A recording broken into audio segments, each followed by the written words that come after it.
নমস্কার বন্ধুরা, আশা করি সবাই ভালো আছো। আমিও ভালো আছি।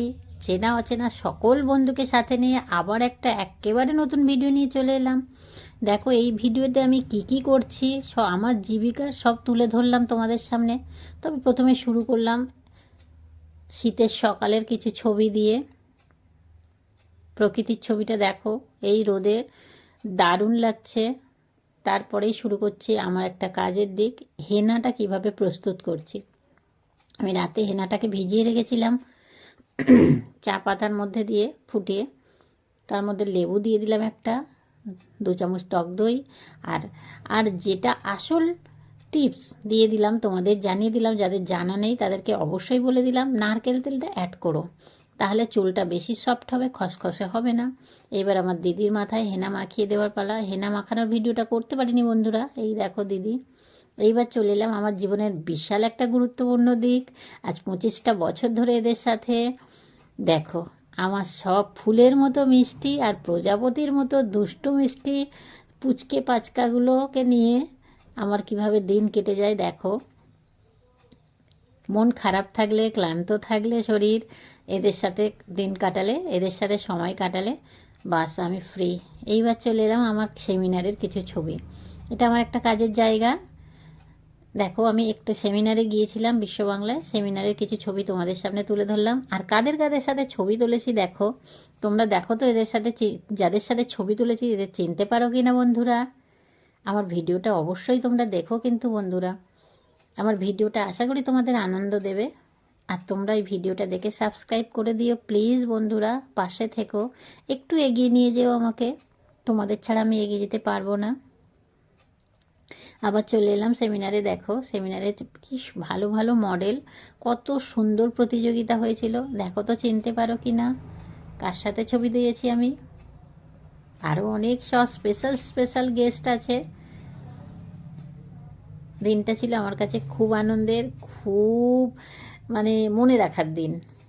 তারপরে একটা শেষমেশ শেষে একদম একটা রান্না নিয়ে চলে এলাম, খাসির মাংস রান্নার। ভিডিওটা অনেক আগে করা যদিও, তবে খাসির মাংস রান্নাটার টিপস একেবারেই আলাদা আছে, তোমরা দেখতে থাকো।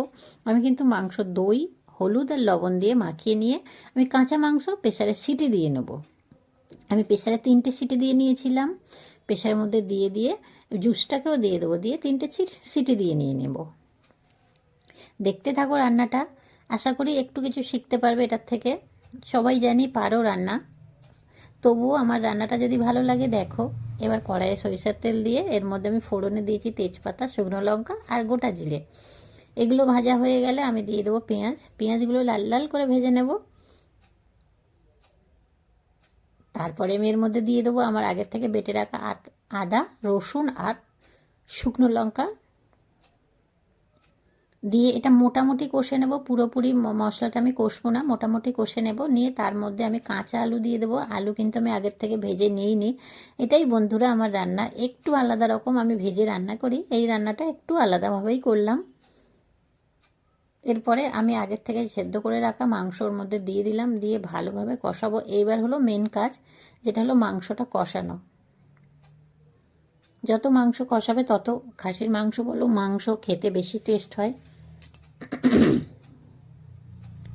তার মাঝে লবণটাও দিয়ে দিয়েছি। এবার মাংস কষিয়ে কষিয়ে জিরে গুঁড়োও দিয়ে দিয়েছি। জিরে গুঁড়ো দিয়ে কষানো হয়ে গেল, এর মধ্যে দিয়ে দেবো, বেশি স্পাইসি করার জন্য আমি কিন্তু মিট মশলা দিলাম। মিট মশলা না দিলেও চলে, আমি আজকের রান্নাটা একটু স্পাইসিই করেছিলাম, মায়ের বাড়ি রান্নাটা করেছিলাম তো। তো এবার এর মধ্যে মিট মশলা দিয়ে কষানো হয়ে গেলে আগের থেকে মাংস সিদ্ধ করে রাখা যে জলটা ছিল, জুসটা, সেটাও দিয়ে দেবো। তার সাথে কিছুটা জল অ্যাড করব। আবার বলছি বন্ধুরা, আমার পাশে থেকো তোমরা, তোমাদের সহযোগিতা আমার খুব দরকার। এই জুসটা অ্যাড করে দিলাম আর কিছুটা জলও এর মধ্যে দিয়ে দিলাম। এবার ঢেকে দেব, দিয়ে তরকারিটা 15 মিনিট ফুটিয়ে নেব। নিয়ে গরম মশলা দিয়ে নামিয়ে নিলেই আমার রান্নাটা তৈরি হয়ে যাবে। এই হয়ে এসেছে রান্না, এইবার নামিয়ে নেব। নামিয়ে নিয়েছি। আর ভিডিওটা এখানেই আজকের মতো শেষ করছি। পাশে থেকো বন্ধুরা, বাই।